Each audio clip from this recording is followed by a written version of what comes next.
L'événement politique comme avènement. En philosophie, nous apprenons qu'il n'y a pas qu'une seule réalité, qu'une seule vision, qu'un seul regard, mais que la réalité est plurielle, que la vision est instable, que le regard est en mouvement. Prendre parti pour une seule réalité, c'est le propre de la vue étroite. Et celle-ci est rendue possible généralement par un intérêt le plus souvent économique qui appauvrit et subordonne la réalité.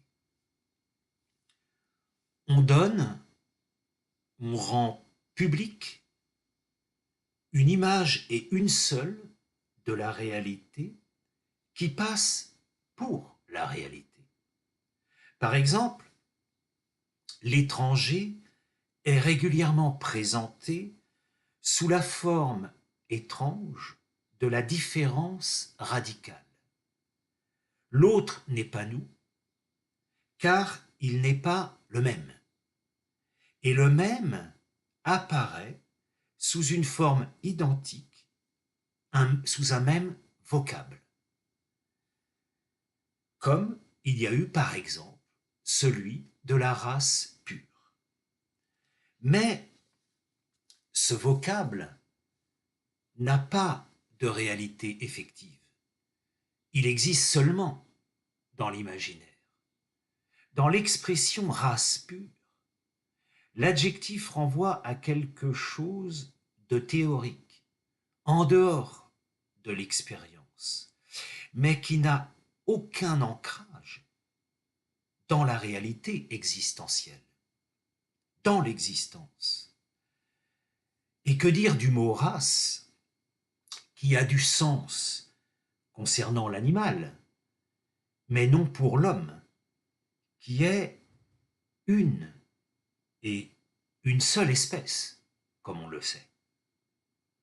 Les êtres humains sont chacun des histoires, ont des histoires, qui certes partagent des idées, partagent des expériences, des croyances, des pensées en commun, d'où l'idée de communauté, mais la communauté n'écrase pas, n'assassine pas l'individualité, sauf si elle tend vers l'extrême, l'appauvrissement des réalités vers une seule, qui n'a aucune réalité effective et existentielle, mais n'est seulement qu'une illusion désirée qui prend consistance dans l'imagination.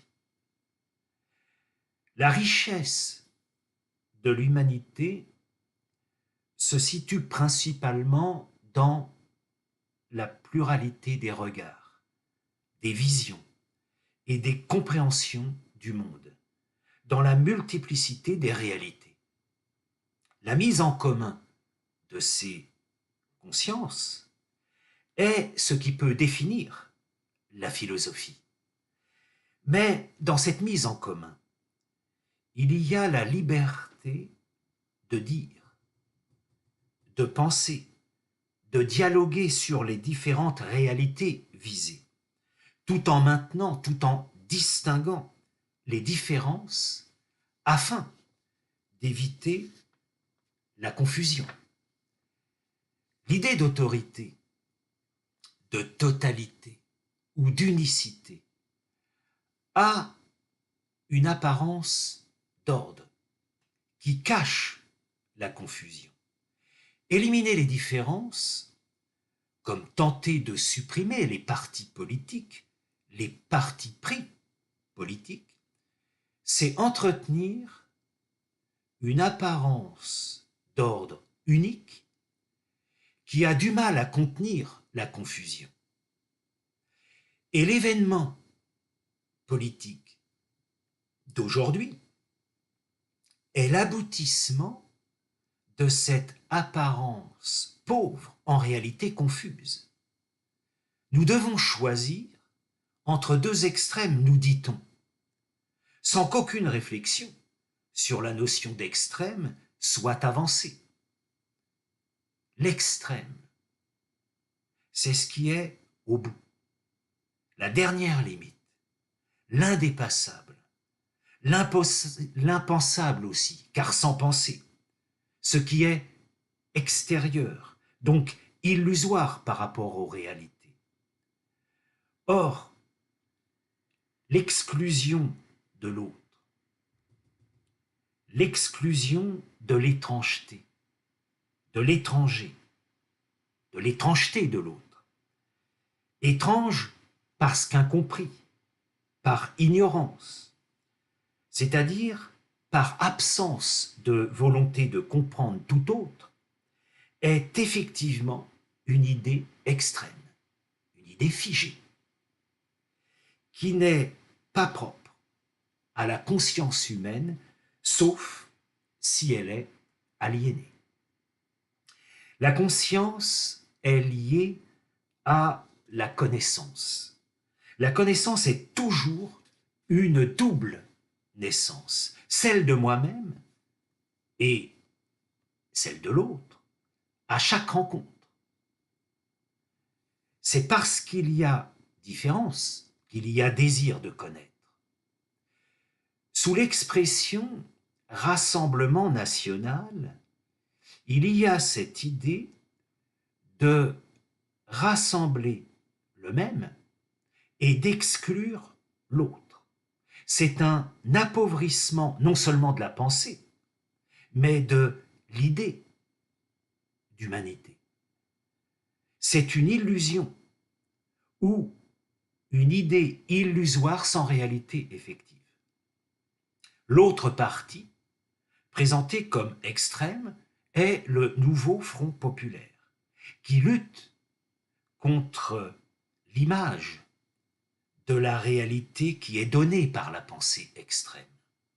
Ce nouveau Front populaire est, dit-on, la gauche, qui se définit plutôt par une pluralité de réflexions sur la vie en communauté, qui n'a rien d'extrême dans sa tentative de viser un juste milieu en toute chose. Viser un juste milieu en toute chose. Cette pluralité prend en compte la complexité de la réalité sans la réduire, c'est-à-dire l'appauvrir, dans une idée. Le mot populaire renvoie bien évidemment à l'idée de peuple, et le peuple n'est pas un, rassemblé en un ou dans un, mais le peuple recèle la pluralité. La création aussi avec le mot nouveau, qui va de l'avant et qui résiste avec le mot front, qui résiste à tout enfermement dans une idée totalitaire, donc extrême.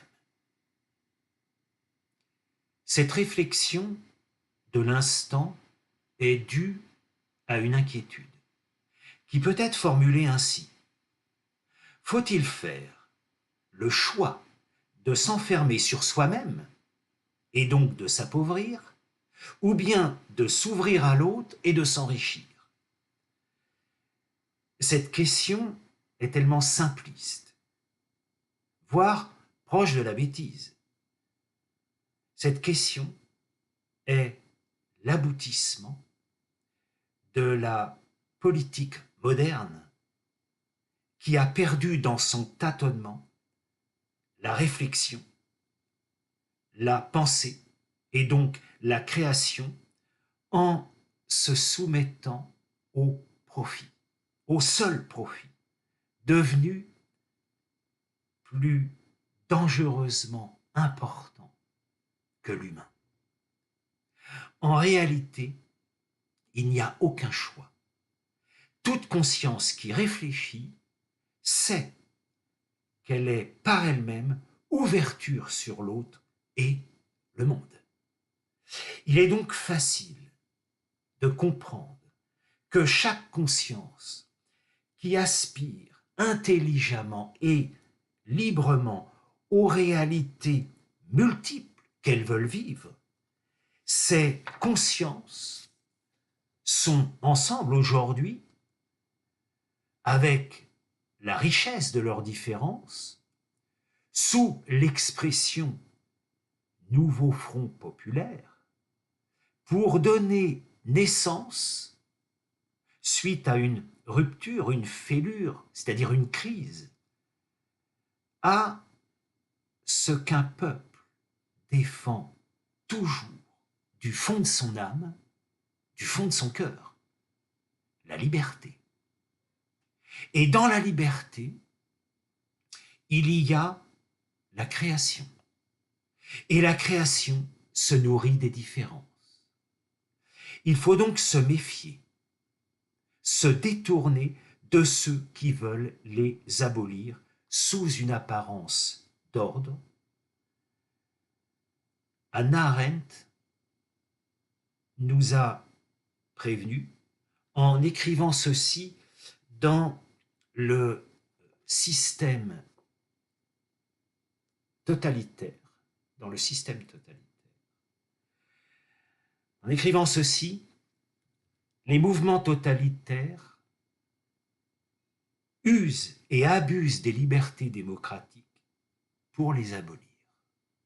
Et un peu plus loin, elle écrit ceci: le totalitarisme, une fois au pouvoir, remplace invariablement tous les vrais talents, quelle que soit leur sympathie, par ces illuminés et ces imbéciles dont le manque d'intelligence et de créativité reste la meilleure garantie de leur loyauté. Ainsi, nous sommes certainement au début de quelque chose avec cet événement politique comme avènement. Et Hannah Arendt nous oriente encore à travers cette réflexion. Je cite: le commencement est la suprême capacité de l'homme. Politiquement, il est identique à la liberté de l'homme. Commençons donc avec ce qui respecte la liberté et l'humanité dans ce bouillonnement de réflexion dont il a bien fallu trouver une expression qui donne sens à cette multiplicité riche et créatrice, à savoir Nouveau Front Populaire.